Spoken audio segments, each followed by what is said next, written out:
James IV, one of Scotland's greatest kings in the Middle Ages, employed a curious method in the government of his people. He would often disappear from his palace in disguise and walk unrecognized amongst his subjects in their everyday surroundings. Sometimes the king was absent for weeks at a time, and even his closest advisors were unaware of his whereabouts. Fears arose for the king's safety. But when James was asked to stop this unusual practice, he responded, "I cannot rule my people unless I know how they live." In his desire to rule his subjects fairly, James IV of Scotland tried to identify with them. He came down to their level for a while, but always he returned to the luxury and majesty of the royal palace.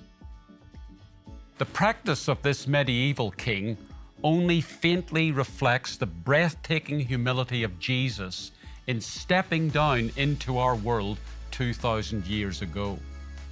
In leaving heaven to come to earth, Jesus completely identified with us.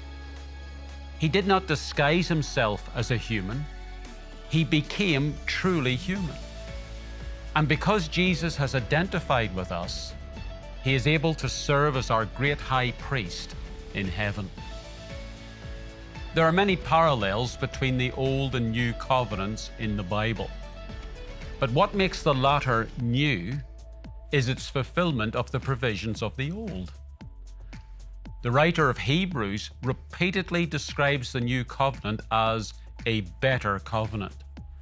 And it is better because of the person of Jesus. For example, the high priests of the old system were flawed, but Jesus is perfect.